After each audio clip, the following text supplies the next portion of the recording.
Thank you, Mr. Chairman. One of Yogi Berra's celebrated observations was that predictions are hard, especially when they involve the future. And I think that's the fine point of the matter. We should have learned from the outlandishly wrong COVID projections a few years ago, or the embarrassingly wrong climate projections, that we mortals are not very good at peering into the future.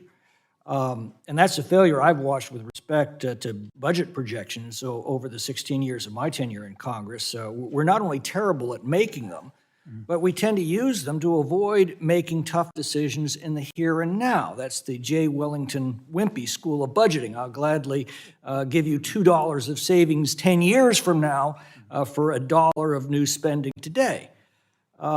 If we focus on the present, on spending reductions and program reforms now, in the present, the future is going to take care of itself. But if we use the future as an excuse not to set things right in the present, no projection is going to protect us from the consequences. I've said this over and over. The only budget that matters is the budget before us today, not the budget that we might take up 10 years from now. This is a fantasy that diverts us from our responsibility right now. We also tend to focus on spending levels without much attention on how that money is being spent. Time and again, I hear appropriators boast that they've appropriated within the limits that we've set, and that's good.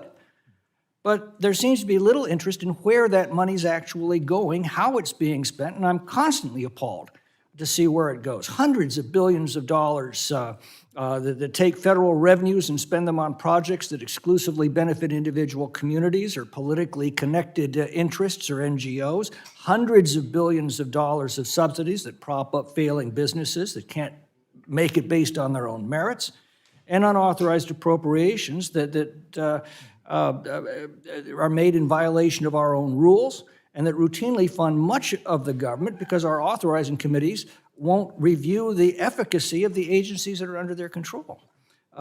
Churchill said it best. He said, the farther back we look, the farther ahead we can see.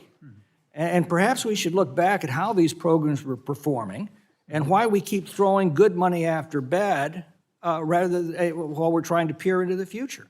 I think we'll find that asking these questions will put us on a much better road to that future. So much of our bold new ideas have been tried many times before. Kamala Harris's price controls, for example. I mean, we've been trying those since the days of Hammurabi 6,000 years ago, and they always produce a shortage of whatever's price is being controlled. So perhaps before we try the next bold new idea, we ought to first look back and ask how it worked the last 10 times we tried it. I agree with the chairman. Mr. Lopez is to be commended for reading the 1974 Budget Act. But, Mr. Chairman, reading the Budget Act is easy. Following it is hard.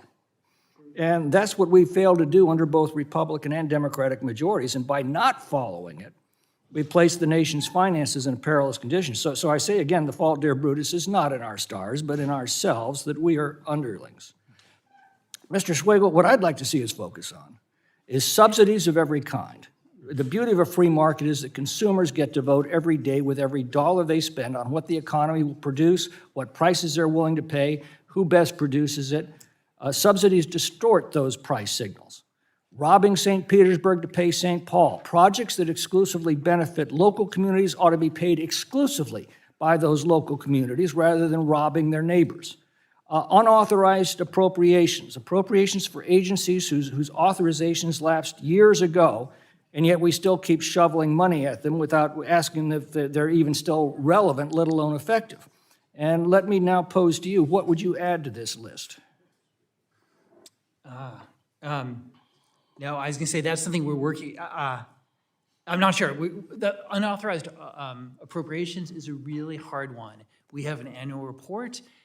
We have a project to use some of these large language models, AI, to improve that, to match up authorizations to outlays, the authorizations in language. So well, I'd like to see a focus from your office on what we're spending, subsidizing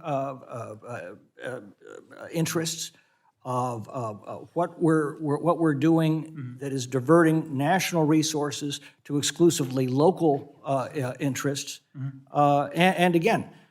the agencies that we have failed to review and yet keep shoveling more money toward. Okay, understood. No, thank you.